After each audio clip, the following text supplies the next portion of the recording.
आपल्या ग्राम सचिवालयाचे पण आज कोलगाव ग्राम सचिवालयाचे पण काम सुरू होणार आहे। ह्या दोन्ही उद्घाटनाच्या निमित्त मंचकावर उपस्थित आपल्या गावचे प्रथम नागरिक माननीय श्री संतोषजी राऊळ, आपल्या ह्या गावचे उपसरपंच दिनेश सारंग, माझे सहकारी आणि देवस्थान सात्री देवस्थानचे प्रमुख चंदन धुरी, आपले कलेश्वर देवस्थानचे पुंडलिक राऊळ, भाई राऊळ, आपल्या ह्या गावचे पुरोहित पुराणिक सर, आपले सर्व ग्रामपंचायत सदस्य, आपल्या ह्या गावचे चेअरमन वीरेंद्र धुरी आणि उपस्थित तुम्ही सर्व गावचे प्रमुख मंडळी, आपल्या गावचे ग्रामस्थ आणि माझे सर्व पत्रकार मित्र, प्रादेशिक पर्यटन अंतर्गत आपल्या गावचा विकास सुरू झालेला आहे।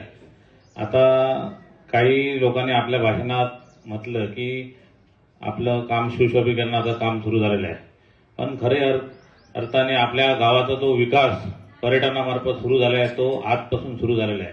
गावात आपल्या गावाचं नाव, आपले सातेरी कलेश्वर ह्या दोन्ही मंदिराचं नाव आज पर्यटनाच्या नकाशावर देशात आणि आपल्या राज्यात लागलेलं आहे।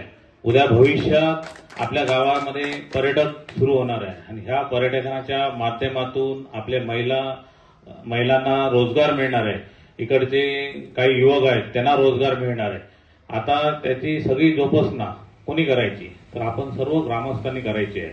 आता एक वेळा जर आपल्या प्रादेशिक पर्यटनाअंतर्गत एका गावाला जर निधी खर्च होतो, मंदिराला निधी खर्च होतो, तर तिकडे काय झालं आहे, काय मंदिरं काय आहेत हे बघण्यासाठी लोक, आपले जे पर्यटक असतील, मुंबई बाहेर सर्व पर्यटक असतील, ते पर्यटक त्या गावामध्ये येऊन त्या मंदिरांमध्ये दर्शनासाठी येतील किंवा आपला रोजगार वाटेल, इकडे स्टे होम होतील।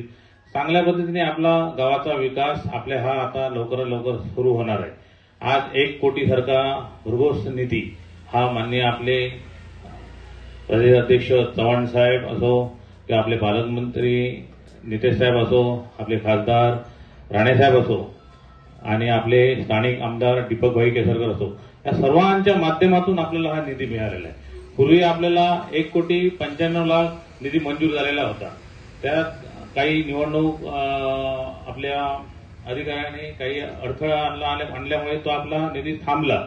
नंतर दीपकभाईंच्या मी फार म्हणजे ते विधानसभा सुरू झाली, आपली विधानसभा सुरू झाल्यानंतर मी दीपकभाईंच्या पाठी लागून ह्या निधी 90 लाखाचा निधी प्लस आपल्या जिल्हा नियोजन मधून आपला 10 लाखाचा निधी मिळून आपण ह्या 1 कोटी निधी आज आपण तिकडे खर्च करत आहोत। आता येणाऱ्या काळामध्ये आपल्याला परत आपल्या गावासाठी 1,90,00,000 रुपये निधी मंजूर झाला आहे। ह्या निधी ज्यावेळी मंजूर होताना खूप प्रयत्न करावे लागतात। इकडे गावात बसून किंवा इकडे कुठे सावंतवाडी तालुक्यात बसून कुठे हा निधी होत नाही। ह्याच्यासाठी शासन लेवलवर पाठपुरावा करावा लागतो आणि ह्या पाठपुराव्यानेच आपल्याला आपल्या गावात निधी येत असतो।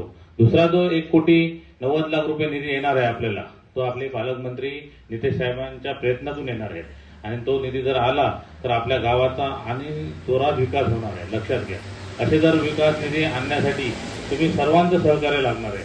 हे सहकार्य अतिशय महत्वाचं आहे, कारण आपण ज्यावेळी आता काम सुरू करणार आहे, हे काम पण तुम्ही सर्व ग्रामस्थ म्हणून किंवा सरपंच असो सगळ्यांनी आज जास्त त्यांना ज्या ते कॉन्ट्रॅक्टर असतील, तिकडे कोण लोक असतील, त्यांना सगळ्यांनी सहकार्य करा आणि जास्त लवकरात लवकर हा निधी खर्च झाला तर दुसरा निधी आपण लवकरात लवकर येणारी जिल्हा परिषद असो, पंचायत समितीची आचारसंहिता संपली की ग्रामपंचायत निवडणुकीच्या आधी किंवा ग्रामपंचायत निवडणूक पण लगेचच लागेल, तर त्याच्यानंतर पण आपण तो आपल्या गावाच्या विकासासाठी तो निधी आणणार आहे।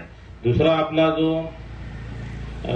उद्घाटनाचा कार्यक्रम आपला झालेला आहे, तो आपले ग्राम सचिवालय हे मला आपल्या चव्हाण साहेबांनी जे मला एकदा जिल्हा नियोजन समिती सदस्य निवड केली होती ते पालकमंत्री असताना, त्यावेळी जो आपल्या त्या सदस्यांना जो एक निधी असतो त्या निधीतून आपण हे 20 लाख रुपये दिले।